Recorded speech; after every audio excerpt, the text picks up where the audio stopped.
ओम मंगलम भगवान विष्णु मंगलम गरुड़ध्वज मंगलम पुंडरीकाक्ष मंगलायतनो हरि।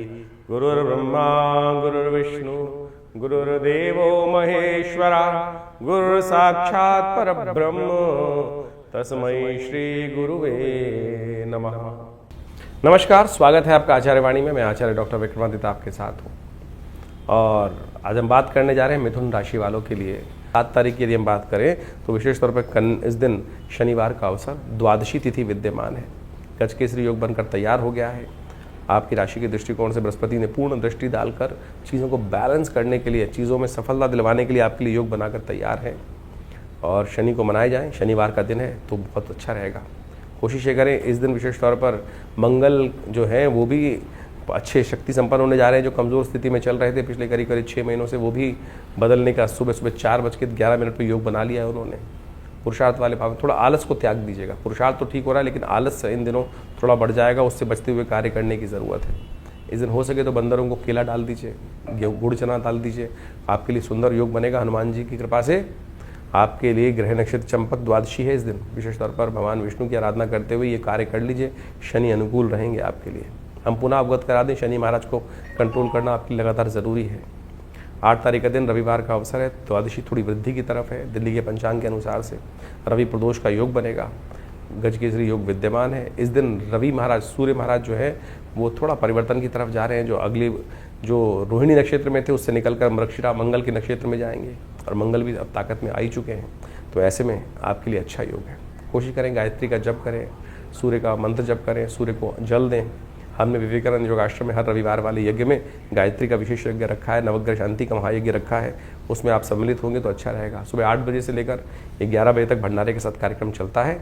और ऐसे में इन यज्ञों में भाग लेकर, संसार में कहा गया यज्ञो वही श्रेष्ठतम कर्म, और आज हम कथाओं में फंस जाते हैं, यज्ञ तो करते ही नहीं हैं। तो ऐसे में थोड़ा सा यज्ञ कर आप अपने कष्टों को दूर कर सकते हैं। 9 तारीख सोमवार का दिवस है और ऐसे में उस दिन त्रयोदशी योग है। और साथ साथ ग्रह नक्षत्र परिवर्तन के लिए जो आगे योग बना रहे हैं वो थोड़ा स्वास्थ्य के मामले में दिन भारी दिखाई देता है। आगे आने वाले 2-3 दिन स्वास्थ्य के मामले में बहुत ध्यान रखें। गर्मी ज़्यादा है, स्वास्थ्य के लिए थोड़ा सा ध्यान रखें, पानी की मात्रा अच्छा रखें, हाइजीन का ध्यान रखें, नहीं तो कहीं ना कहीं थोड़ा सा स्वास्थ्य के मामले में स्ट्रेस कहीं ना कहीं दुख दे सकता है। सर्वार्थ सिद्ध योग विद्यमान है। नए कार्यों को करने के लिए दिन अच्छा बनेगा, लेकिन दोपहर को 3:30 बजे के बाद ही कार्य करने का प्रयास कीजिएगा। हो सके तो महामृत्युंजय मंत्र का जप करें, चावल का दान करें, आपके लिए अच्छा रहेगा। महामृत्युंजय मंत्र इस प्रकार से है: ओम हौं जुं सह ओम भूर्भुवः स्वः ओम त्र्यंबकं यजामहे सुगंधिं पुष्टिवर्धनम् उर्वारुकमिव बन्धनात् मृत्योर्मुक्षीमामृतात् स्वबुवं सहजुं हों ओम। 10 तारीख की बात कर लेते हैं। 10 तारीख के दिन मंगलवार का दिन है और मिथुन राशि वालों को समझना चाहिए ग्रह नक्षत्रों के दृष्टिकोण से शनि को मनाने की ज़रूरत है। इस वक्त हम कई बार स्ट्रेस डाल रहे हैं, ऐसे ही नहीं डाल रहे हैं, बहुत ज़रूरी है इसलिए बता रहे हैं क्योंकि सफलता पे सब कुछ मेहनत करने के बाद भी शनि महाराज वहाँ लगातार 2 साल, अभी 2.5 साल रहने वाले हैं। इसलिए कम से कम इस वर्ष को ठीक करने के लिए अंतिम दिवस है आपके पास। शनि महाराज को मनाने के लिए अंतिम जेठ का अंतिम बड़ा मंगल पड़ रहा है, फिर 1 साल बाद ये बड़ा मंगल का योग पड़ेगा। और बड़े मंगल का महत्व हमने पहले भी समझाया आपको कि जिस दिन हनुमान जी ने सबसे पहले अपने उस कल्प में भगवान राम के दर्शन किए थे और दर्शन लाभ से समस्त कष्ट दूर होते हैं। तो एक बात ध्यान रखिएगा, हनुमान जी के मार्ग से जो भक्त भगवान राम के दरबार में पहुंचते हैं, भगवान राम उनको करीबी नहीं त्यागते। सुग्रीव जी बड़े दल बदलू थे, हर मान में शंका उत्पन्न करते थे, किसी पर विश्वास नहीं करते थे, तब भी भगवान राम ने स्वीकार किया। क्यों? भगवान राम ने स्वयं कहा इस बात को कि इसलिए स्वीकार कर रहे हैं क्योंकि हनुमान जी ने, लक्ष्मण जी ने एक बार प्रश्न चिन्ह लगाया कि इनको संभालना बड़ा मुश्किल पड़ेगा सुग्रीव जी को, कि हर क्षण मन बदलता रहता है इनका। लेकिन भगवान ने कहा कैसे भी है हनुमान जी हमको मिलवाए हैं इनके साथ। तो हनुमान जी की जो अप्रोच हनुमान जी जिसकी लगा देते हैं ना, तो वो कभी भगवान को त्यागते नहीं। तो इसलिए हनुमान जी की कृपा से आप बुढ़े मंगल पर हनुमान जी का स्तवन करें, सुंदरकांड का पाठ करें, आपके जीवन में कल्याण के योग बनेंगे। मंगल चंद्रमा थोड़ा खराब चल रहा है इन दिनों, स्वास्थ्य का ध्यान रखिएगा। तो ऐसे में बुध उदय होने जा रहे हैं, सबसे श्रेष्ठ आपके लिए योग बन रहा है। सत्यव्रत 20 दिन रहेगा। हमने विवेकानंद योगाश्रम में इस बड़े मंगल पे, अंतिम बड़े मंगल पर सुंदरकांड का पाठ रखा है। आप भी स्वयं अपने नाम से भाग ले सकते हैं, स्वयं आके भाग ले सकते हैं। शाम को एक कार्यक्रम यज्ञ के साथ 5 बजे से आरंभ होगा, रात की 11 बजे तक चलेगा। सादर आमंत्रित रहेंगे विवेकानंद योगाश्रम में। इन सुंदर आध्यात्मिक मार्गों को समझें, ये आध्यात्मिक मार्ग ही जीवन के कष्टों को दूर करने वाला है, और नहीं तो आप पहने जाइए लाखों रुपए की अंगूठियाँ या कुछ और करते जाइए, उन सब से कुछ नहीं होने वाला है। इसलिए श्रद्धा के साथ समर्पण, श्रद्धा का समर्पण करेंगे तो वो अच्छा रहेगा। जो ज्योतिष का ग्रह योग आपने अभी समझा, किस प्रकार से ज्येष्ठ के अंतिम भाग में, ज्येष्ठ मास के अंतिम भाग में जो ग्रहों का योग बन रहा है, विभिन्न परिवर्तन के योग बने इस ज्येष्ठ के मास में। यानी अगर ज्योतिष के दृष्टिकोण से आप देखें कि शनि को छोड़कर बाकी समस्त ग्रह अपनी अपनी राशि से परिवर्तन का योग इस ज्येष्ठ के महीने में बना चुके हैं, और इन सब का प्रभाव आपकी जन्मपत्री के अनुसार से आपके जीवन पर गोचर का प्रभाव अवश्य हो रहा होगा। और उस प्रभाव को यदि समझा सकता है, कोई समझ सकता है, तो ज्योतिष की गणना के द्वारा ही समझा जा सकता है। इस समय की चाल को समझना ही सबसे बड़ा महत्वपूर्ण है। देखिए, ये वैज्ञानिक युग है, इसके अंदर कुछ भी हम जो भी कार्य करते हैं उसको एनालाइज कर लें, समझ लें क्या कुछ प्रभाव कर रहे हैं, क्या करने से क्या प्रभाव उत्पन्न होगा, उसको अच्छे से एनालाइज किया जा सकता है।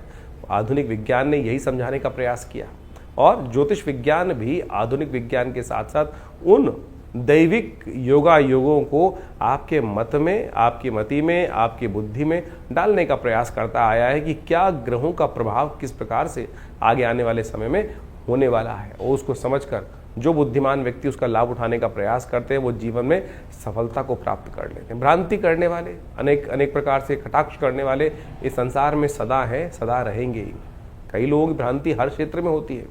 वैज्ञानिक तरक्की हो रही है तो क्यों हो रही है, उसका क्या लाभ है, क्यों करनी है, किस प्रकार से करनी है, गाड़ी आई तो क्यों आई, विमान बने तो क्यों बने, दवाइयाँ बनी तो क्यों बनी, किस प्रकार के कटाक्ष लोग करते रहेंगे। जिन्होंने कहा कहना है, कुछ ना कुछ कटाक्ष निकालना है, कुतर्क करना है, वो करते रहेंगे। बुद्धिमान व्यक्ति उन कुतर्कों पे ध्यान नहीं देते और अपनी आगे गति बढ़ाने के लिए जीवन में हर प्रकार से सद्मार्गों पर चलने का यथाउचित भाव से प्रयास करते हैं। ज्योतिष का मत अनादिकाल से भारतीय संस्कृति में रहा है, और वो प्रत्यक्ष रूप से बिल्कुल सही है। उसका प्रभाव समझने के लिए बहुत चीज़ों को समझना चाहिए, और ज्योतिष के आचार्यों ने अनादिकाल से इस सुंदर व्यवस्था को, विज्ञान को जिस प्रकार से बनाया है, उसके जो गणित के भाग हैं वो आज भी बिल्कुल जो सटीक गणनाओं के अनुसार से निकलते हैं। सोचें कि अनादिकाल में जिस प्रकार से हमारे ऋषि मुनियों ने केवल गणित के सूत्रों को लगाकर उन व्यवस्थाओं को, आकाशीय मंडल में घटने वाले उस योग को उन गणित की गणनाओं के माध्यम से जो कागजों पे उतारा, वो बिल्कुल आज भी प्रत्यक्ष रूप से 100% सत्य निकलता है।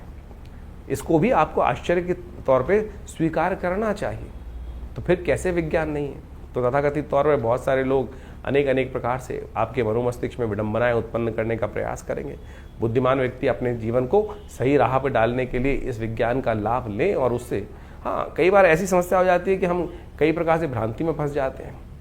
अब ज्योतिष के अंदर एक कारण जानने का रास्ता बचा है कि जीवन में घटना क्यों घट रही है। ज्योतिष के अंदर जो योग है उसको कर्म के द्वारा बदला जा सकता है। कि सिद्धांतिक तौर पे मान लीजिए आपकी जन्मपत्री में कई बार क्या होता है कि किसी कुंडली में बहुत अच्छे योग हैं, किसी कुंडली में बहुत खराब योग हैं, लेकिन फिर भी वो अच्छे योग कार्य नहीं कर रहे हैं, और जो खराब योग हैं उनका प्रभाव जीवन में ना चाहते हुए भी हो रहा है। कारण क्या है? कारण है कर्म, सही दिशा में किया गया कर्म।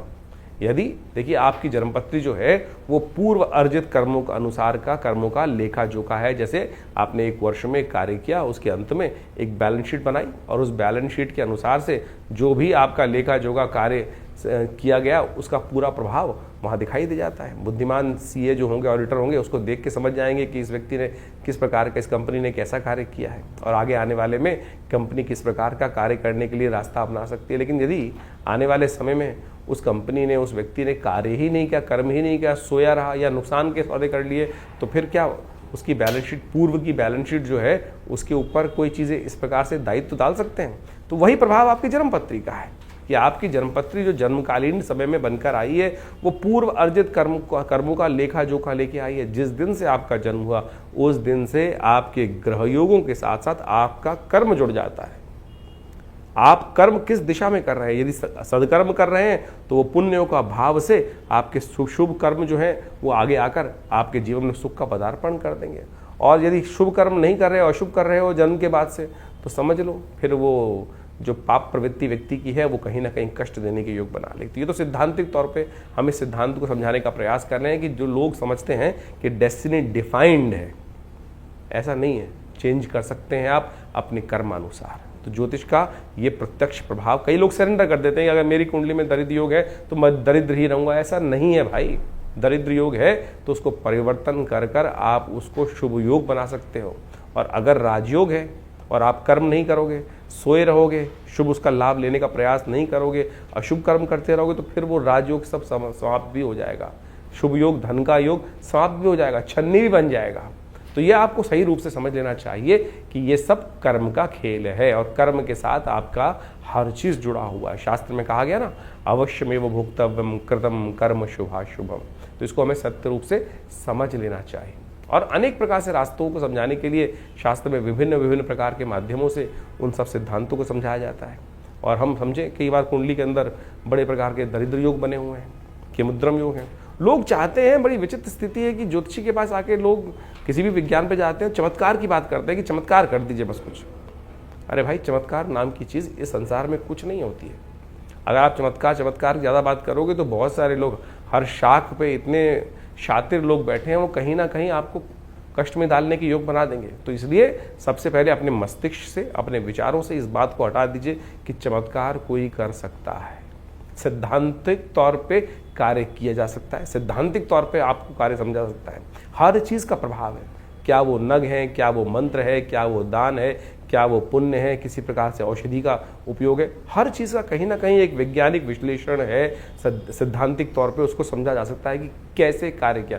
अब इस कार्य को समझने में किसी को दिक्कत हो तो वो उसको चमत्कार का नाम दे देता है। तो इसलिए इस बात को सही समझ लें कि चमत्कार नाम की कोई चीज़ होती नहीं है। जिस चीज़ का वैज्ञानिक विश्लेषण हमको समझ में नहीं आ रहा है, प्रोसेस समझ में नहीं आ रहा है, तो हम उसको तथाकथित तौर पे चमत्कार की गणना में ला के खड़े कर देते हैं। तो इस तरह से आप अपने ग्रहों को सही से समझें। तो ज्येष्ठ का महीना जो हमने आपके समक्ष रखा, ये बहुत पुण्य दाने वाला महीना है। इसमें निर्जला एकादशी, इस शास्त्र में कहा गया है कि केवल एक जल का दान, आपके धन के नहीं, जल का दान कहा गया। सोचें, जल तो यथेच्छ मात्रा में अभी तो संसार में व्याप्त है, लोटा भरो और एक जल का दान दे दो, वही सबसे श्रेष्ठ दान कहा गया है। निर्जला एकादशी का सुंदर व्रत इस एकादशी इन ज्येष्ठ के मास में आता है। गंगा का पदार्पण इस ज्येष्ठ के मास में हुआ, जैसे गंगा दशहरा कहा जाता है। दशम पापम हरति दशहरा, केवल एक डुबकी मात्र उस गंगा जल में ले लेने से आपके समस्त अनेक कर्मों में किए गए जो कर्म है, दशम पापम हरति दशहरा, यानी समस्त पापों से निवृत्ति का मार्ग ये दशहरा केवल जल से स्नान करने से प्राप्त हो जाता है। तो सोचें कितना सुंदर भारतीय संस्कृति ने अपने शास्त्रों के माध्यम से उस सिद्धांत, जीवन के रहस्य को समझाने का प्रयास किया है। लेकिन हम तथाकथित तौर पर केवल हर चीज़ में विद्वत जनों को गाली देने का काम करते रहते हैं कि नहीं, जो इस प्रकार से हमारे सनातन के लोगों ने, आचार्यों ने कहीं ना कहीं गोरख धंधा बना दिया, ये कर दिया, वो कर दिया। तो इस बात को, भ्रांति को हटाने का प्रयास करें, अपने संस्कृति के प्रति उलाहना ना दें। हमने संस्कृति के प्रति क्या किया वो समझने का प्रयास करना है हमको, तो वो अच्छा रहेगा। संस्कृति तो बड़ी सुंदर है, परिष्कृत है, सुंदर है, सुनियोजित है, सुसज्जित है। तो हम उसको सुंदर रूप से अपनाने का प्रयास यदि कर लें तो बहुत अच्छा रहेगा। तो आप हमारे शास्त्र मतों को, हम अपने अनेक कथाओं के माध्यम से इन समस्त ज्योतिष के रहस्यों को आपके समक्ष रखने का प्रयास करते हैं, वैदिक कथाओं के माध्यम से उनको समझाने का प्रयास करते हैं। यदि आप इन सब सिद्धांतों को समझ लें तो आपको पूर्ण रूप से अपनी संस्कृति के प्रति विश्वास भी जगेगा, श्रद्धा भी जगेगी, और उससे आप जानकर अपने आप को भी अच्छा लाभ देंगे और हमारे समाज को भी लाभ देंगे। तो ज्योतिष विज्ञान के द्वारा इन समस्त सिद्धांतों को समझ लीजिए और अपनी जन्मपत्री को अच्छे से समझिए। अपनी जन्मपत्री के अनुसार से चीज़ों को समझते हुए अपने जीवन के फील्ड को समझने का प्रयास करें, किस क्षेत्र में कार्य कर रहे हैं।